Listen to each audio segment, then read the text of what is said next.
Assalamu alaikum, dear viewers and well wishers. Welcome back to my YouTube channel, Easiest English by Shaheen Sir. প্রিয় নবম ও দশম শ্রেণীর শিক্ষার্থী বন্ধুরা, আজকে আমি তোমাদের সঙ্গে আলোচনা করব কিভাবে কবিতা পড়লে তুমি যে কোনো প্রশ্নের উত্তর দিতে পারবে। আজকে আমি তোমাদেরকে ইংরেজি কবিতা থেকে এমন একটা টেকনিক শেখাবো যে টেকনিক্সের মাধ্যমে তুমি জাস্ট কবিতাটা পড়ি যে কোনো প্রশ্নের উত্তর দেওয়ার ক্ষমতা অর্জন করবে। চলো কথাটা বলে চলে যাচ্ছি মূল পর্বে।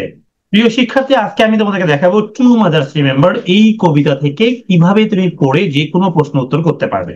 ওকে, তোমরা দেখো এরকম আমি line by line Bangla meaning দিয়েছি যাতে তুমি সহজে বুঝতেও পেরে যাবে এখানে। হ্যাঁ, কবিতার নাম হলো টু মাদার্স রিমেম্বার বাই জোয়ান স্নো ডানকানসন। ইনি একজন কিন্তু মহিলা মানুষ, এর আগে তোমাকে জানতে হবে। I had two mothers I claim, বলা হচ্ছে আমার ছিল দুই মা যাদের আমি দাবি করি। সো এইখানে কিন্তু টু মাদার্স কথাটা নিচে আমরা আন্ডারলাইন করতে পারি। এখন পরীক্ষা যদি আসে how many mothers do you have, তোমার কয়টা মা ছিল, তাহলে এখানে কবিতার ভাষায় কয়টা মা ছিল, টু ছিল, কিন্তু মূলত এখানে একজন ছিল। সো অ্যান্সার আমরা টু নিতে পারবো, ওয়ানও নিতে পারবো। চলো প্রশ্নগুলো কি হতে পারে বা উত্তরগুলো কি হতে পারে সবগুলোই তোমাকে ওয়ান বাই ওয়ান আমি দেখাবো। Two different people yet with the same name, হ্যাঁ দুইটা আলাদা মানুষ তবুও নাম ছিল এক মা।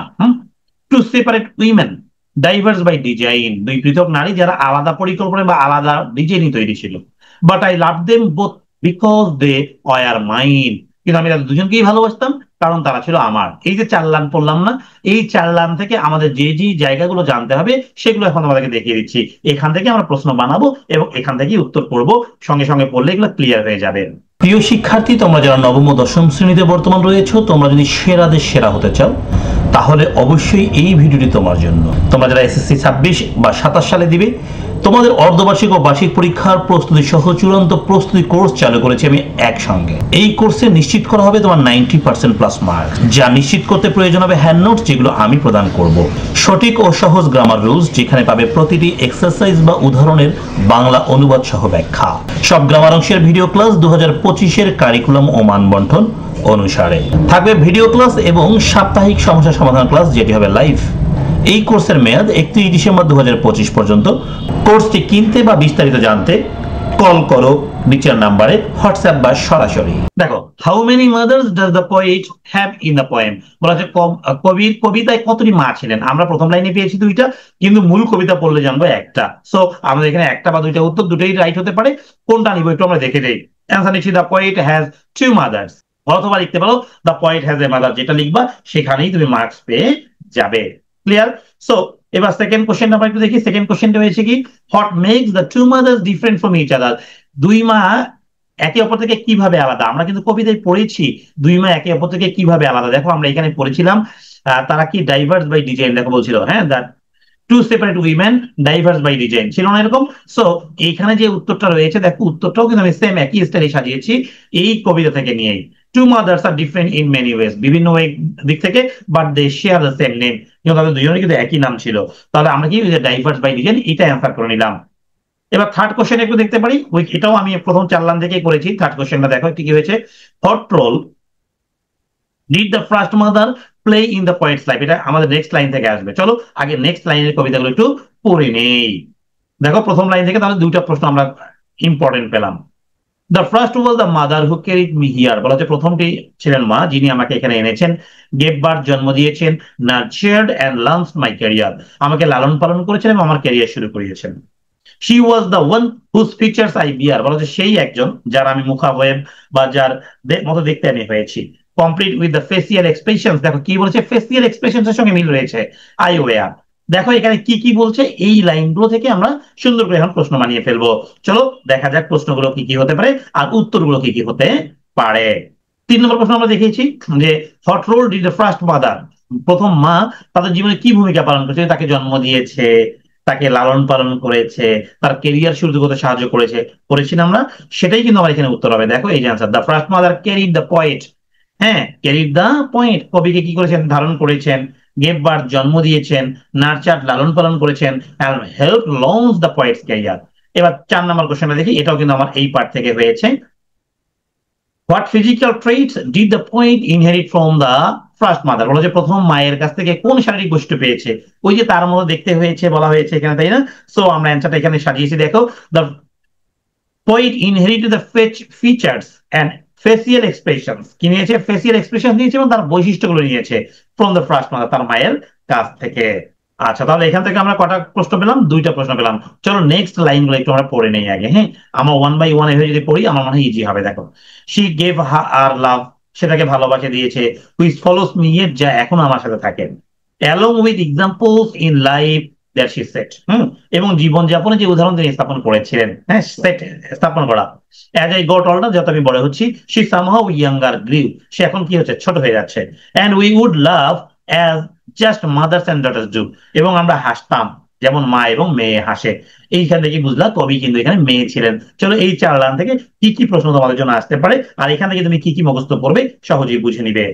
হুম, দেখো আগে প্রশ্নটা দেখে নেই, তারপর উত্তরে যাই আমরা। 4 নাম্বার প্রশ্ন শেষ করেছি। 5 নাম্বার প্রশ্ন দেখো, what did the first mother give the poem, প্রথম মাতাকে কি দিয়েছেন অ্যাকর্ডিং টু দ্য পয়েম, কবিতা অনুসারে। কবিতা অনুসারে তাকে কি দিয়েছেন, ভালোবাসা দিয়েছেন না? চলো অ্যান্সারটা আমরা এখান থেকে দিলাম। First mother gave the poet love, এই যে লাভ দিয়েছেন, এন্ড কি দিয়েছেন, লাইফ এক্সাম্পলস টু ফলো, জীবনে অনুসরণীয় কিছু উদাহরণ দিয়েছেন। এবার নাম্বার 6 কোশ্চেন দেখবো আমরা। How did the poet's relationship with her first mother change as she got older, কবি যত বড় হচ্ছিলেন তার মায়ের সাথে এই সম্পর্ক কিভাবে পরিবর্তিত হয়েছিল, তাই না? কিভাবে পরিবর্তিত হয়েছিল এটা কিন্তু আমরা এই লাইনগুলোতে পাইনি। হ্যাঁ, আমরা কোন লাইনগুলোতে পেয়েছি, এই যে 4টা লাইন পড়লাম সেখানেই ছিল মনে হয়। দেখো তো একটু দেখে যাই, এই যে এই জায়গায় ছিল, এই যে জায়গায় ছিল, মা বড় হচ্ছে, মা কি হচ্ছে, বৃদ্ধ হচ্ছে, এবং আমি বড় হচ্ছি, মা এবং কি হচ্ছে, ছোট হয়ে যাচ্ছে। মানে মা বয়স লোপ পাচ্ছে, মানে কমে যাচ্ছে, এবং কি হচ্ছে, তার স্মৃতিশক্তি হারিয়ে যাচ্ছে, যেগুলো আমরা পরের লাইনে পাবো। সো অ্যান্সারটা দেখো কি হবে, as the poet got older, হ্যাঁ, কবি যেহেতু বৃদ্ধ হচ্ছেন, the first mother seemed to become younger, প্রথম মা কি হচ্ছেন, ইয়াঙ্গার হচ্ছেন, and they loved together like mothers and daughters, এবং তারা কি মা এবং কন্যার মতো হাসছিলেন। চলো নেক্সট লাইনগুলো একটু কবিতার পড়ে নেওয়া যাক। But then came the time that her mind clouded so, এমন একটা সময় এলো তার মস্তিষ্ক কি হয়ে গেল, ঘোলা হয়ে গেল, স্পষ্ট হয়ে গেল, মা ভুলতে শুরু করলেন। And I sensed that the mother I knew would soon go, এবং আমি অনুভব করলাম, সেন্সড অনুভব করা, আমার মা খুব তাড়াতাড়ি কি করবেন, হারিয়ে যাবেন, মানে তার মেধাশক্তি হারিয়ে যাবেন। So quickly she changed and turned into another other, হ্যাঁ, সে তাড়াতাড়ি পরিবর্তন হবেন এবং অন্য লোকে পরিণত হবেন। The stranger dressed in the clothes of my mother, একজন আগন্তুকের মতো হবেন যিনি আমার মায়ের ড্রেসে রয়েছেন। সো এই 4 লাইন থেকে প্রশ্নগুলো কি সাজানো যায় চলো একটু দেখে নেওয়া যাক। What happened to the first mother's mind, ওই যে প্রথম মায়ের মাইন্ডে কি হয়েছিল, যে ক্লাউডেড হয়েছিল, তাই না? সে স্মৃতিশক্তি হারিয়ে ফেলেছিল, বা হারিয়ে যাবে এরকম বোঝানো হচ্ছিল। সো অ্যান্সারটা দেখো এরকম হবে, the first mother's mind clouded, দেখো দিয়েছি তাই না, and the poet says that the mother she no would soon go, okay, would soon go। এবার দেখো, how did the first mother change over time, সময়ের সাথে প্রথম মা কিভাবে পরিবর্তন হয়েছেন। চলো দেখা যাক আমরা এখান থেকে নিতে পারি answer. the first mother quickly changed and became like a stranger, প্রথম মা তাড়াতাড়ি পরিবর্তন হচ্ছেন এবং স্ট্রেঞ্জারের মতো হয়ে যাচ্ছেন, even though she looked the same at a distance, তাই না? অল্প দূরে থেকেও কাছে থেকেও মা কি হবে, অন্য লোকে পরিণত হবেন। চলো নেক্সট লাইনগুলো আমি একটু পড়ে নিই আগে। প্রিয় শিক্ষার্থী, তোমরা যদি এই নোটস গুলো এরকম সাজানো নোটস গুলো কালেক্ট করতে চাও, হ্যাঁ, আমার স্ক্রিনে দেখো, আমরা যোগাযোগ করো, মাত্র 500 টাকার বিনিময়ে ইংরেজি ফার্স্ট এন্ড সেকেন্ড পেপারের নোটস গুলো কালেক্ট করতে পারবে। ও she look at the same at least at arm's length, হ্যাঁ, সে এইরকম দেখাতে অন্তত বাহু দূরত্বে, মানে কাছে, বাহু দূরত্ব মানে কি, এই বাহু থেকে এই বাহু এরকম বোঝানো হয়েছে। But now she was a child and I was her strength, খুব গুরুত্বপূর্ণ একটা কথা, এখন সে শিশু এবং আমি তার শক্তি। We would come full circle, we woman three, হ্যাঁ, my mother, the first, the second and me, বলা হচ্ছে আমরা ফুল সার্কেল, একটা পরিক্রমায় আবর্তন হচ্ছে, সেটা কে কে, আমরা তিনজন, আমার মা প্রথম, আমার মাই দ্বিতীয় এবং আমি তৃতীয়। ওকে, and if my own children should come to a day, এবং আমার সন্তানদের জন্য যদি এরকম একটা দিন আসে, when a new mother comes, যখন একটা নতুন মা আসবে, and the old goes away, এবং পুরনোটা চলে যাবে, I would ask of them nothing that I didn't do, এবং তাহলে আমি তাদের কাছে কিছুই চাইবো না এবং যা আমি করি নাই। লাভ বোথ অফ ইউর মাদার্স, বলা যায় তোমার দুই মাকেই ভালোবাসো, as both have loved you, যেহেতু দুই মা তোমাকে ভালোবাসা দিয়েছেন। চলো লাস্ট লাইনগুলো থেকে আমরা কি কি প্রশ্ন সাজিয়েছি সেগুলো একটু দেখে নিতে পারি। সো আমরা লাইন বাই লাইন কিন্তু যদি প্রশ্ন পড়ি তাহলে আমাদের জন্য খুব ইজি হয়ে যাবে এটা। Who became the strength for the first mother, প্রথম মায়ের জন্য কে স্ট্রেংথ বা শক্তি হয়েছিল? 9 নাম্বার দেখো অ্যান্সার হবে এরকম, the poet who had once been cared for by the first mother became her strength, বলা হচ্ছে ওই মায়ের মেয়ে মানে কন্যাই কিন্তু তার স্ট্রেংথ হচ্ছে এখন। নাম্বার 10 কোশ্চেন দেখা যাক। What does the phrase "we would come full circle" mean in the poem? বলা হচ্ছে আমরা পুরো বৃত্তে পৌঁছেছিলাম বাক্যটির অর্থ কি? ওই যে এটার অর্থটা হবে এরকম দেখো, we would come full circle means the poet and her mother's roles have reserved, হ্যাঁ, reversed, মানে যে মায়ের এবং মেয়ের যে ভূমিকা এটা কিন্তু পাল্টে গেছে, মায়ের ভূমিকায় মেয়ে, মেয়ের ভূমিকায় মা। The poet became the caregiver as the mother once was, বলা হচ্ছে এখন মা কি হয়েছেন, কেয়ার গিভার হয়েছেন, আগে যে মেয়ে কেয়ার গিভার হয়েছেন, যত্নকারী হয়েছেন, আগে যেমন মা যত্ন করতেন। ওকে প্রিয় শিক্ষার্থী, আমরা নেক্সট কোশ্চেন গুলো একটু দেখবো। এবার এবার দেখো 11, 12, 13, 14, 15 স্ক্রিনশট করে নাও একবারে।